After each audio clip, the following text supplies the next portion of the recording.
Baik, setelah kita mempelajari gerak lurus beraturan, maka berikutnya adalah yang kita pelajari yaitu gerak lurus berubah beraturan, atau bisa biasa disebut GLBB.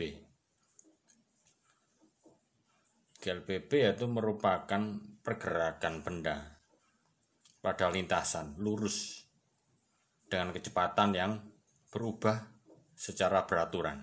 Ingat ya, kecepatan yang berubah secara beraturan terhadap waktunya. Maka terdapat dua macam GLBB, yaitu GLBB yang dipercepat dan GLBB yang diperlambat. Tentunya dengan percepatan yang tetap ya, atau sama. Jadi percepatannya itu tidak berubah dalam GLBB itu, karena berubah beraturan. Maka dapat kita gambarkan grafik hubungan kecepatan dan waktunya. Yang awal ini adalah ketika menanjak maka GLBB dipercepat. Kecepatan awalnya sekian, kecepatan akhirnya sekian. Delta V terhadap T. Lalu berikutnya yang diperlambat. Kecepatan awalnya sekian, kecepatan akhirnya sekian. Delta V. Oleh sebab itu maka yang dipercepat kita lambangkan, bisa kita pahami dengan arah yang positif. Tapi jika diperlambat itu negatif. Ya, karena turun ya, dari awal ke sini turun, kalau ini nambah, dari awal nambah, positif dan negatif, dipercepat dan diperlambat. Maka dari percepatan tersebut dapat kita rumuskan bahwa selisih kecepatan dibagi waktu sebagai berikut. Percepatan itu sama dengan delta V.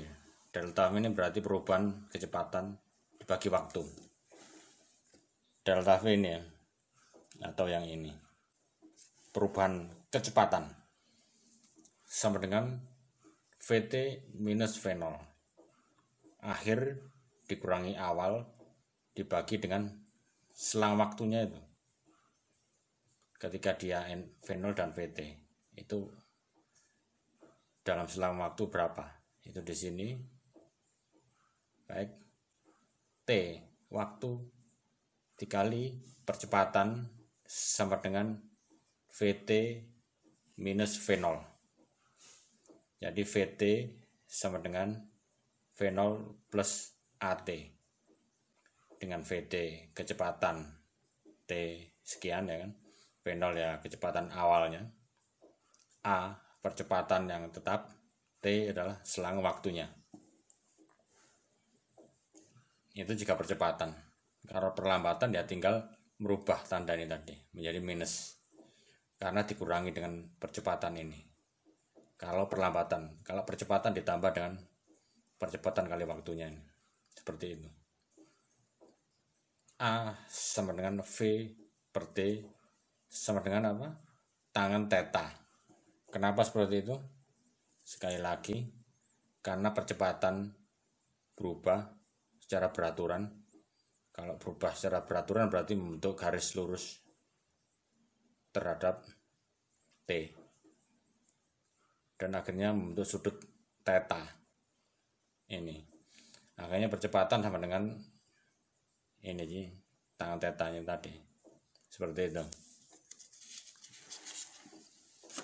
Oke, selanjutnya grafik kecepatan V terhadap fungsi waktu T pada GLBB dapat kita bedakan sebagai berikut. V0 di sini V berarti percepatan ini. VT sama dengan V0 plus AT.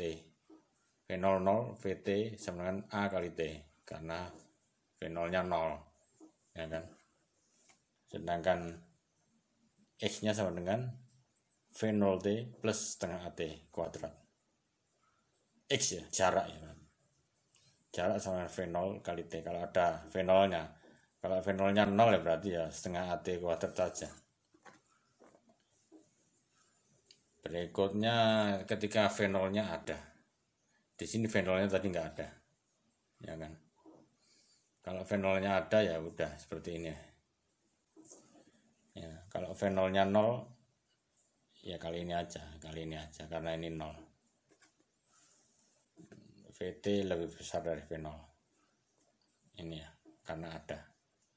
Berarti percepatan. Perlambatan berarti tinggal ngerubah minus saja. VT lebih kecil dari V0. VT lebih kecil ini. V0-nya lebih besar. Perlambatan. Berikutnya V0 menjadi 0. Kecepatan akhirnya. Ya kan? Berarti berhenti ini. Sampai 0 ini. VT 0 sama V0 minus AT. Ya kan? VT-nya di sini, VT 0. Kalau VT 0 di sini V0 minus AT. Lalu V0-nya langsung sama dengan AT. Apa itu? Percepatan kali waktu. Jika apa? Jika berhenti ini maksudnya. Berhenti. Tinggal ini kali ini. V0-nya berapa? Jadi V0-nya sama dengan percepatan kali waktunya. Dengan jarak berapa? Ya toh. V0-nya berapa tahu? Dari sini. Kali T minus setengah AT kuadrat. Ya kan? X diketahui akhirnya. Seperti itu.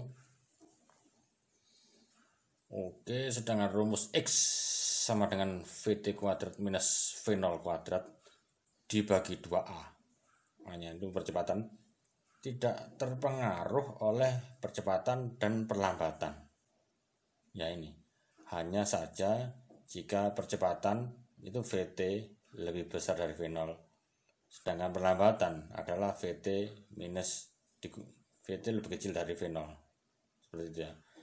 Kalau ini perlambatan VT lebih besar dari V0. Ya saja jika percepatan VT lebih besar dari V0, kalau perlambatan VT-nya lebih kecil.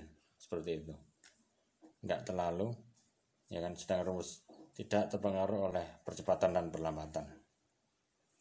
Oke. Jarak ya soalnya. Baik, menuju ke contoh soal supaya lebih paham. Jika mobil tono memiliki kecepatan 12 meter per second pada detik kelima. Pada detik kelima 12. Lalu kecepatannya berubah menjadi 8 meter per second pada detik ke-12. Detik kelima sekian, detik ke-12 sekian. Oke. V0 sekian, waktu sekian, VT-nya sekian, ketika ini sekian. Oke. Berapakah perubahan percepatannya? Oke, perubahan percepatan ya tinggal kita masukkan aja. VT minus V0, TN minus T0. Dimasukkan seperti ini, jadi perlambatan ya. Percepatan mobil tono minus 0, sekian. Berarti perlambatan, oke, difahami perlambatan. Lalu berikutnya pada suatu ketika tono ingin menggeber mobilnya hingga 100 km per jam dari kecepatan awal 0. Berapa waktu dibutuhkan jika percepatannya 20 km per jam? Oke, baik. Kecepatan akhirnya sekian 100. Kecepatan mula-mulanya 0. Waktunya berapa? Dengan percepatan sekian. Baik. VT sama dengan V0 plus AT. Percepatan ya. VT-nya akhirnya tahu, tulis 100. V0-nya 0 ya 0. Percepatannya tahu. T-nya yang belum tahu. T-nya berapa? 100 bagi 20. Waktu yang dibutuhkan tahun 5 aja. Oh, lama ya. Oke, lama. Baik. berikutnya.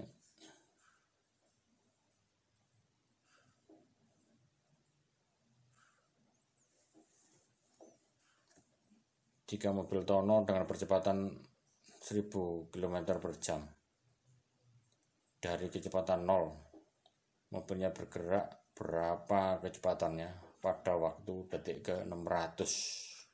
Waduh, 600. T 600 detik sama dengan 10 menit sama dengan 1/6 jam.